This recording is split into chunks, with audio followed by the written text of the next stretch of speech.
এই সেই স্থান, এরপরই প্রবেশ করব বাংলাদেশে।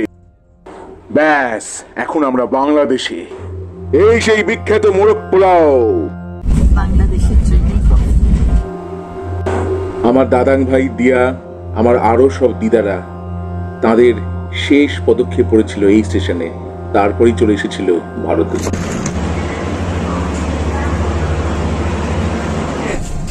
বাংলাদেশে ঢুকলাম, কান্না পাচ্ছি। থাকিনি, আমি জন্মায়নি, থাকিনি, কষ্ট হচ্ছে। বাংলাদেশে ঢুকেছি, তাই কষ্ট হচ্ছে।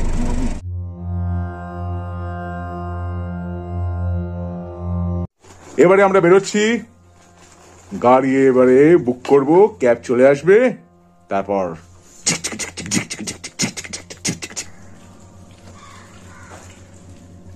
আমাদের গাড়ি এসে গেছে। আমাদের জার্নি এক্ষুনি শুরু হবে। রাতের কলকাতায় আমাদের গাড়ি এগিয়ে চলল।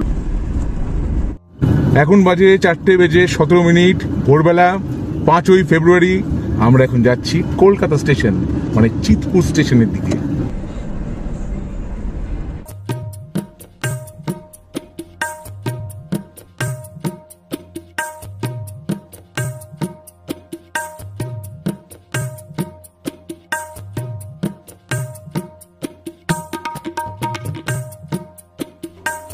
কলকাতা স্টেশন কিন্তু আমরা প্রায় পৌঁছে গেছি। প্রায় কেন, আমরা পৌঁছেই গেছি।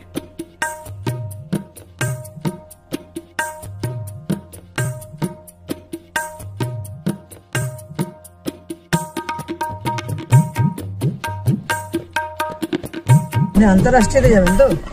হ্যাঁ, আন্তরাষ্ট্রীয় দিকে না।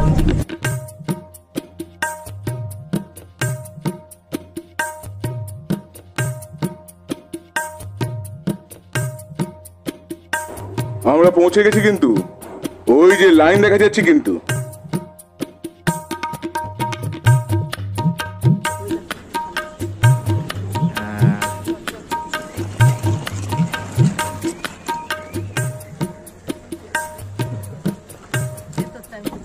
ইমিগ্রেশনের লম্বা লাইন, এবার এই লাইনটা পেরিয়ে তারপরে পরবর্তী ধাপ।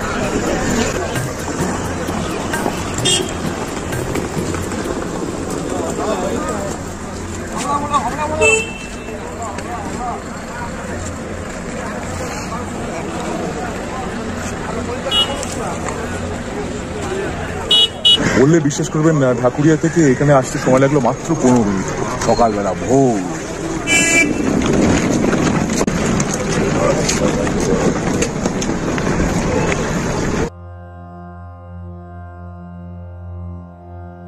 তখনও আলো ফোটেনি, কিন্তু আমরা দাঁড়িয়ে আছি লম্বা লাইনে। হ্যাঁ, অপেক্ষায় আছি।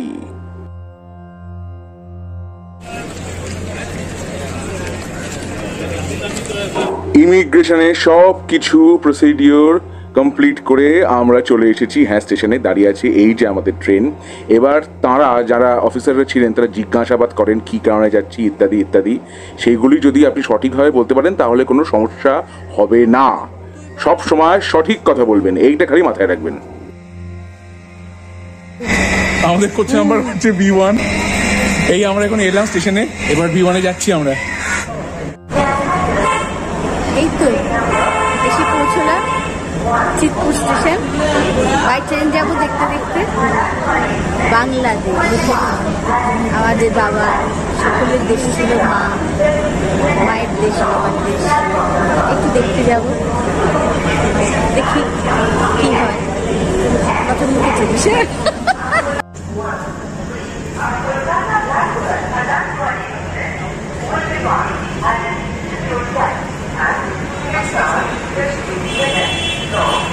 মৈত্রী এক্সপ্রেসের সামনে দাঁড়িয়ে যদি একটা ছবি না তুলি তাহলে যে খুব অপরাধ হবে।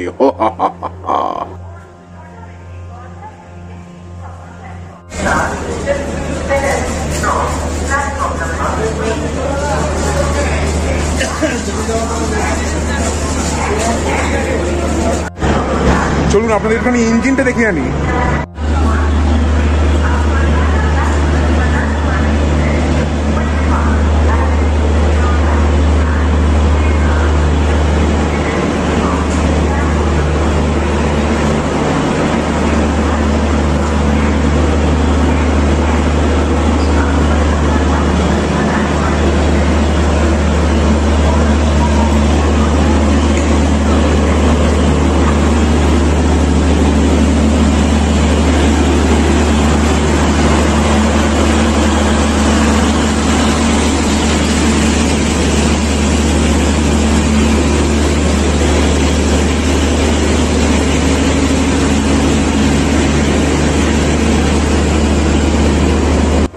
এই যে দূরে দেখতে পাচ্ছেন গেট, ট্রেন যখন যাত্রা শুরু করবে তখন এই গেটটা খুলে দেওয়া হবে।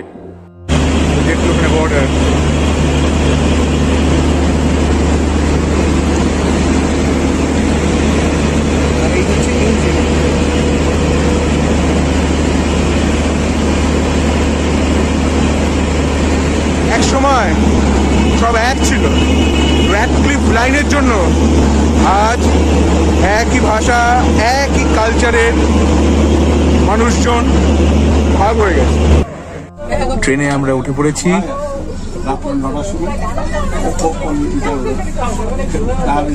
যথেষ্ট ভালো পরিবেশ, খুব ভালো সিট, খুব আরামদায়ক।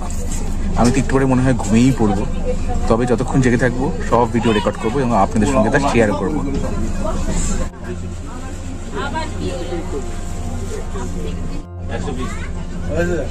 আমার নাম্বার আছে, কত নাম্বার দেখেন না, 63 হলেও দিবে এখানে জান বসে যায় 63 তো।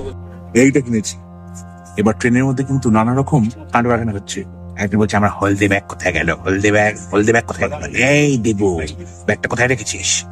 তার ছেলে দেবো বলছে আমি তো মাথায় করে নিয়ে এসেছি না, মাথায় করে ব্যাগটা মাথায় করে নিয়ে এসেছি। আমি দেখছি চুপ করে বসা হবে। তখন তার মা বলছে এইরকম একটা নচ্ছার ছেলে, কোনো দায়িত্ব জ্ঞানহীন, কোথায় গেল ব্যাগ আমার ব্যাগ দাও, আমার ব্যাগ দাও দাও দাও। তারপর একটু বাদে ছেলে খুঁজে খুঁজে কিছু না পেয়ে যখন এলো তখন তার মা বললো ব্যাগটা এইখানেই আছে রে সোনামণি, চলে আয় এখানে। ছেলে বললো এই যে কেসারিয়াটা খেলাম, এটা দেখে আমি বলতে পারছি শিবা শিবা শিবা শিবা। কেন জানেন? কারণ ব্রহ্মাস্ত্রের মধ্যে আলিয়া ভাট সমানে রণবীর কাপুরকে ডাকছিল শিবা শিবা, কেসারিয়া তেরা ইশক হ্যায় পিয়া। 8টা বাজতে চললো, 8টা বাজে দেরি করিস না, কিন্তু ট্রেন এখনো ছাড়লো না। আমি অপেক্ষায় বসে আছি এবং জল খাচ্ছি আর এই ফ্রুট জুস খাচ্ছি, কিন্তু ট্রেন এখনো ছাড়লো না। এই এখন ট্রেন ছাড়লো, এখন বাজে 8টা বেজে 4 মিনিট। কলকাতা বিদায় 8টা বেজে 5 মিনিট। হ্যাঁ এখন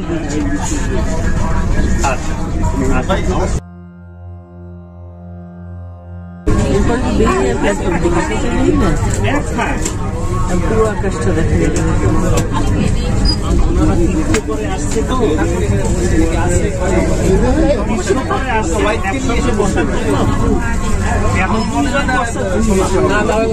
ঠিক আছে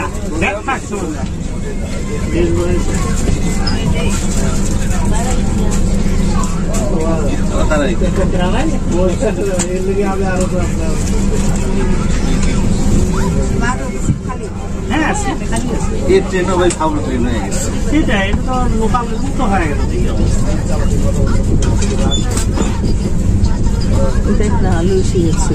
আরে বাবা কলকাতা এখানে যদি এখানে তো মনে করো যে এই পেরিয়ে গেলাম। টাকাটা দিলে জানবে না কি মনে হচ্ছে আজকে ওইখানে যদি অবস্থা, ওইখানে বন্ধু নিয়ে বসে আছে। এই যে আপনারা যারা কোনোদিন যাননি মৈত্রী এক্সপ্রেসে, দেখে নিন ট্রেনে কিন্তু এই সিটগুলোর সামনে যথেষ্ট লেগ স্পেস আছে, জলের বোতল রাখবার জায়গা আছে এবং চা কফি খাওয়ার জন্য যে স্ট্যান্ড সেটাও আছে। এই দেখুন পা রাখবার জায়গাও কিন্তু আছে। এটা খুলুন একটা কফি কত?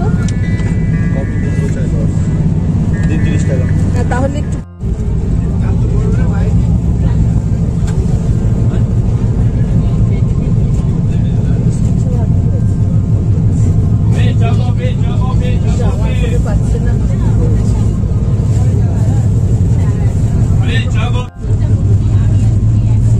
লাগবে নিয়ে নেবে, দাদা নেমে গেলে আর পাবেন না পরে।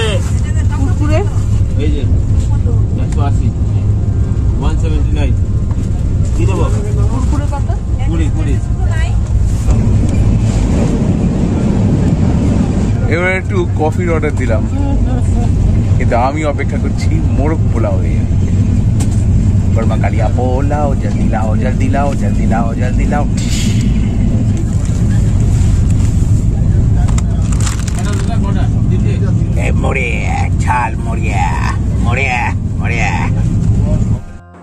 গাড়ি অনেকটা এগিয়ে গেছে, গেদে স্টেশনে ঢুকছে এখন।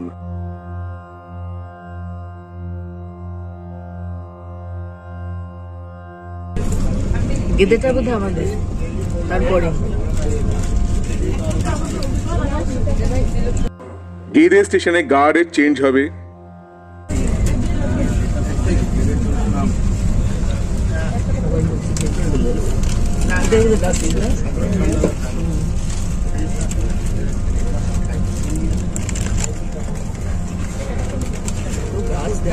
আমরা এখন গেদে বর্ডারে, এরপরে দর্শনায় প্রবেশ করলেই তখন অফিসিয়ালি বাংলাদেশে আমরা প্রবেশ করব। 350 টাকা। গেদে ছাড়লো ট্রেন।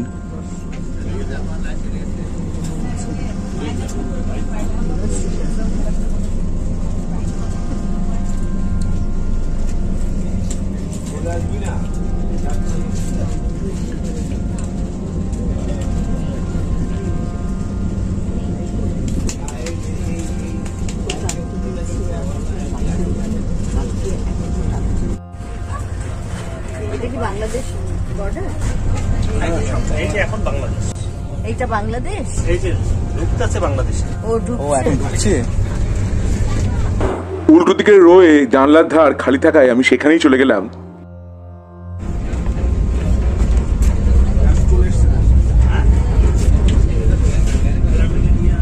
না না, আমরা ওই ভিতরে ঢুকছি আর দড়িয়ে লইয়া এদের ভিতরে দুজনে বাবা একটা লোকে একটা লোকে এই সেই স্থান, এরপরই প্রবেশ করব বাংলাদেশে।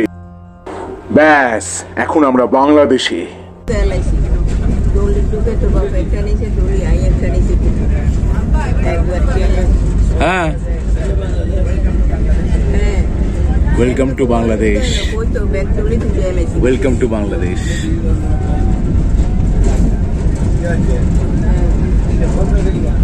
দর্শনা ওই কিছু নাইতে আর মানে কিছু তো মামলে বুঝতে আর না, তারপরে মনোবৈঠে ইয়ে করবো করি এলাই বুঝিয়ারি মানে দুজনে পরিস্থিতি অলরেডি করে তোমরা তো বুঝতে আর না, তুমি টাকা লাগবে না, তোমরা আর ওই ইয়ে করিব আমার মনে না টিকিটে তোর ওই যে আলাদা কিছু দেখতে পাচ্ছেন? প্রাকৃতিক কিন্তু কোনো ভেদাভেদ নেই।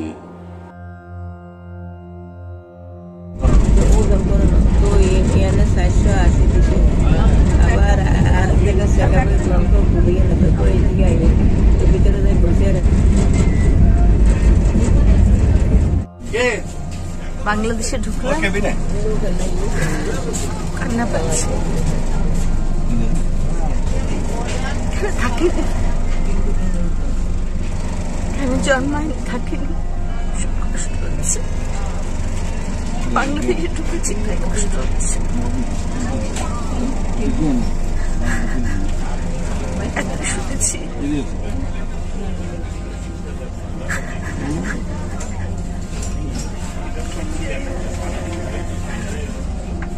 আমার বাবা মা সকলে,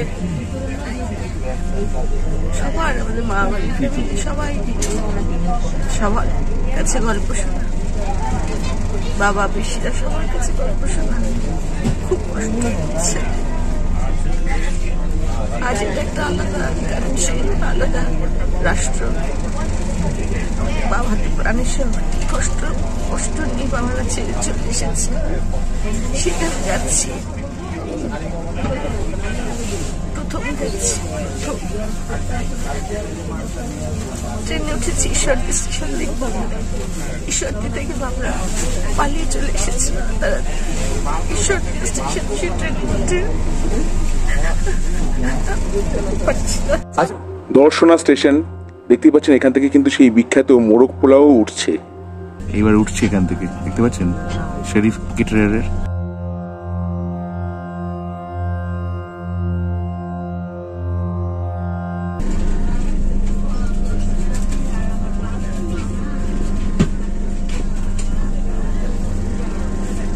জামার রংটা পাল্টে করে পুলিশ দেখেন না, করে চলে যাবে।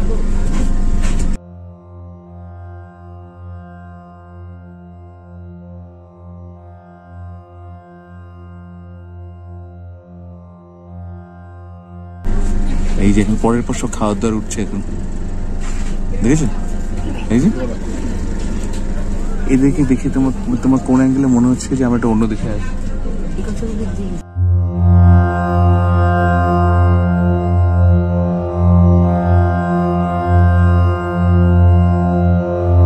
আচ্ছা, কত করে এগুলো? মোরগ পোলাও কি হবে? তো কিনেই ফেললাম মোরগ পোলাও।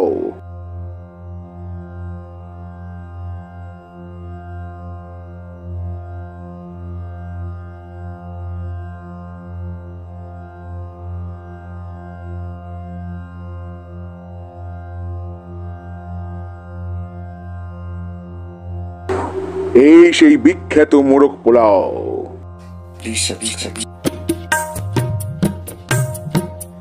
এই হলো সেই বিখ্যাত মোরগ পোলাও। তা আমি জীবনে প্রথমবার বাংলাদেশের এই যে রেলের যে মোরগ পোলাও সেটা ট্রাই করব এবং ট্রাই করে আপনাদেরকে জানাবো কেমন লাগলো।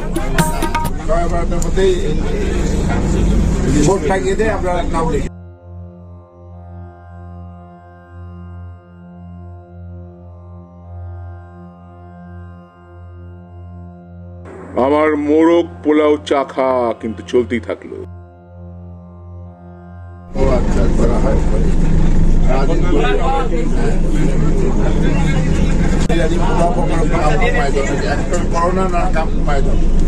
একদম নরম।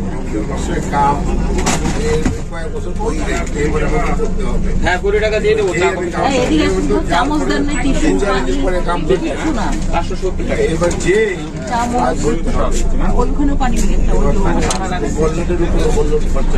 মোরগ পোলাওয়ের স্বাদ গ্রহণ করতে থাকলাম আমি।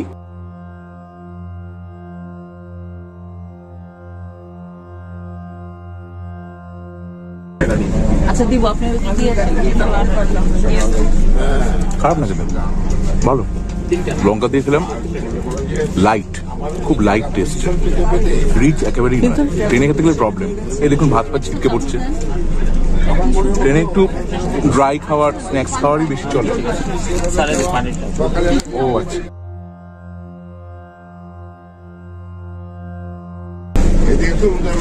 এবং খাবারের সঙ্গে এই জলটি ফ্রি, ঠান্ডা জল।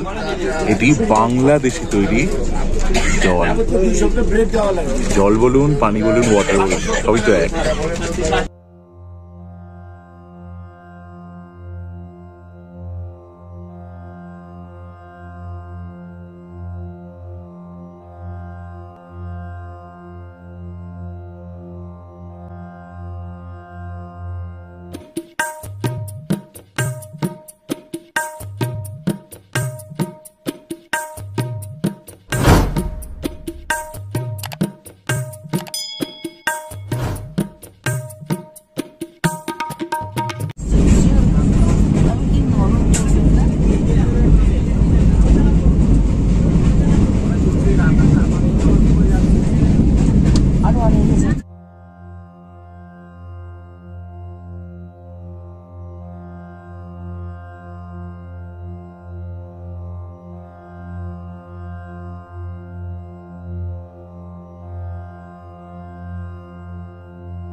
বাড়ি ঘর গাছপালা দেখে বোঝবার উপায় নেই যে আমরা আসলে অফিসিয়ালি অন্য কান্ট্রিতে।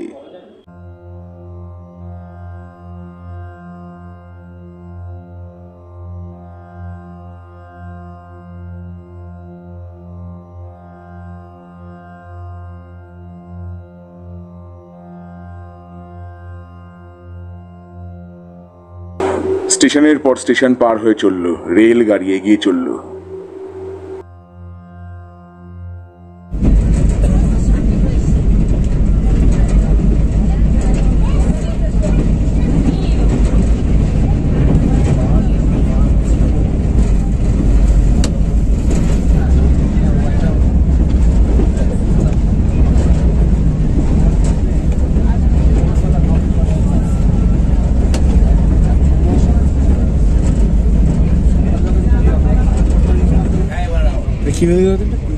কি নদী এটা? আচ্ছা, এটা কি নদী?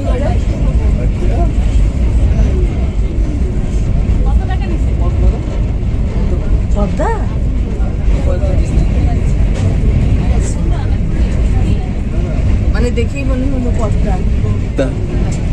পদ্মা নদীর মাঝে। আচ্ছা এই জায়গাটা কি? এটা তো পদ্মা নদী।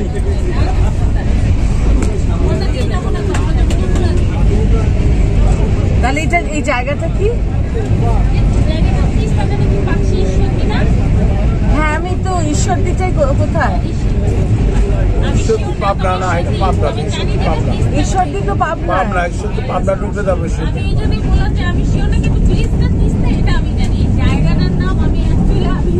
এই জায়গাটার নাম কি?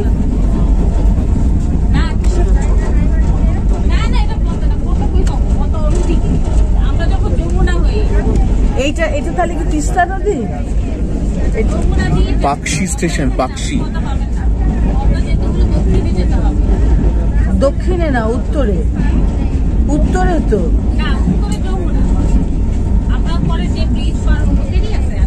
কিন্তু ওই রাজশাহী তো পদ্মার পারে। এটা পদ্মাই না?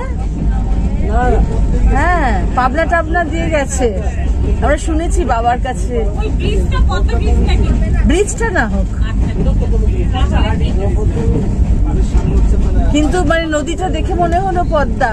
পদ্মা তো বিরাট, তো এখানে কিছুটা অংশ। এই জায়গাটার নাম কি? মানে ঈশ্বরদীটা কি চলে গেছে? আচ্ছা ঈশ্বরদী আসবে এবার।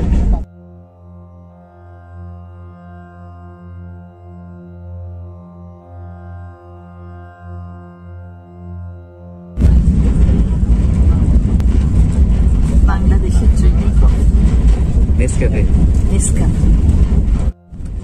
30 টাকা এক কাপ। আর যখন আমাদের ইন্ডিয়াতে ছিলাম, ভারতে ছিলাম, তখন ছিল 15 টাকা। এইটা হলো বাংলাদেশের 500 টাকার একটা নোট, আমরা এক্সচেঞ্জ করেছিলাম তো, দেখালাম। ট্রেন এখন প্রবেশ করছে ঈশ্বরদী। আমার দাদাং ভাই দিয়া, আমার আরো সব দিদারা, তাদের শেষ পদক্ষেপ পড়েছিল এই স্টেশনে। তারপরেই চলে এসেছিল ভারতে ঈশ্বরদী জাংশন। রাতারাতি সব ফেলে চলে আসতে হয়েছিল, তারপরে আর ফেরত যেতে পারেনি।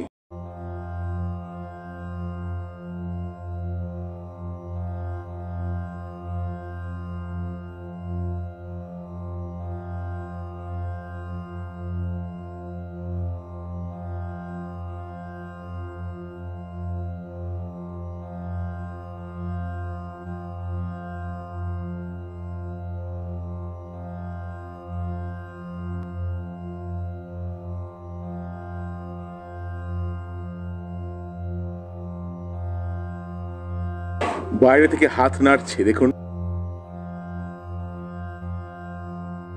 এই ঈশ্বরদী স্টেশন,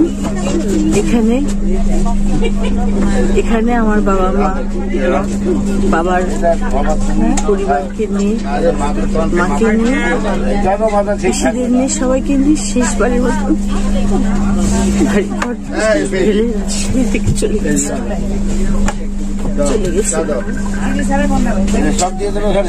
সেই ঈশ্বরদী স্টেশন দেখছি। এখানে পড়েছিল লাস্ট, এসেছি। ভারতবর্ষের জন্য থেকে ট্রেনে উঠে স্বপ্ন দেখো বলছি স্টেশন।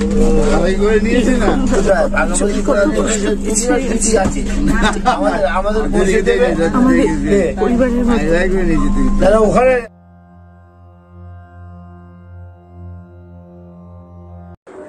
ব্রিজের কাজ চলছে, চড়া নদী।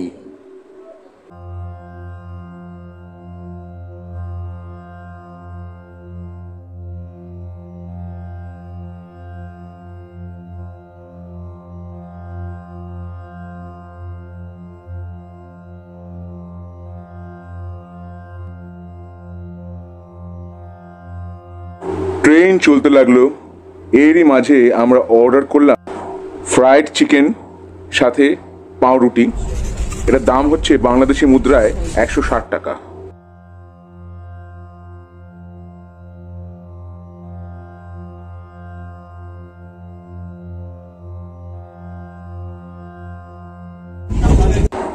আমরা এবারে ঢাকা প্রবেশ করছি, পৌঁছে গেছি আমাদের গন্তব্যে ঢাকা।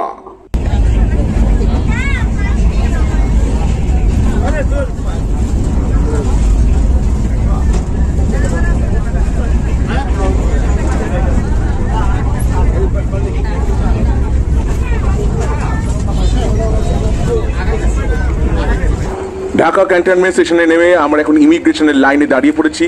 ইমিগ্রেশনটা ভালোভাবেই হয়ে গেছিল, খালি একটা কথা মনে রাখবেন, সব সত্যি কথা বলবেন, সঠিক তথ্য দেবেন। এই দেখুন সূর্য কিন্তু ডুবছে, এখন আস্তে আস্তে অপরাহ্ন হয়ে আসছে।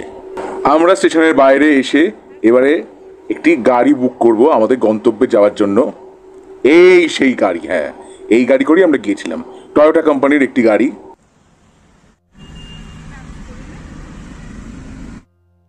আমার বাঁ দিকে ঢাকা ক্যান্টনমেন্ট স্টেশন। এখন স্টেশন ছেড়ে আমরা এগিয়ে যাচ্ছি, দুদিকে গাছ।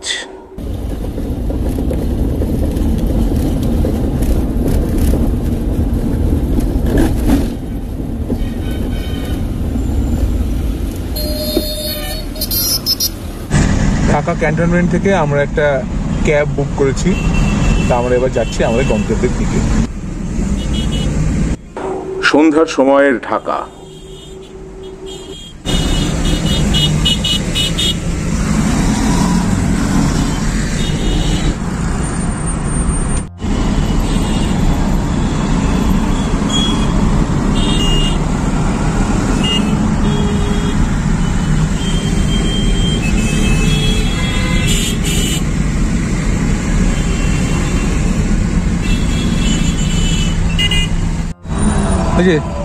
মাছরাঙা টিভি, এটা মাছরাঙা।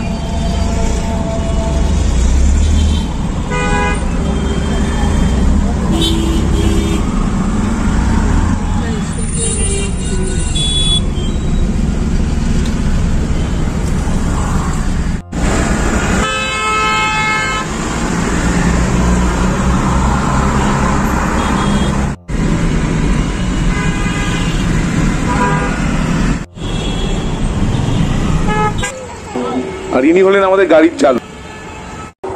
ঢাকা সিরিজের পরের পর্বগুলো দেখতে থাকুন এবং তার জন্য আমার চ্যানেলটাকে সাবস্ক্রাইব করে দিন।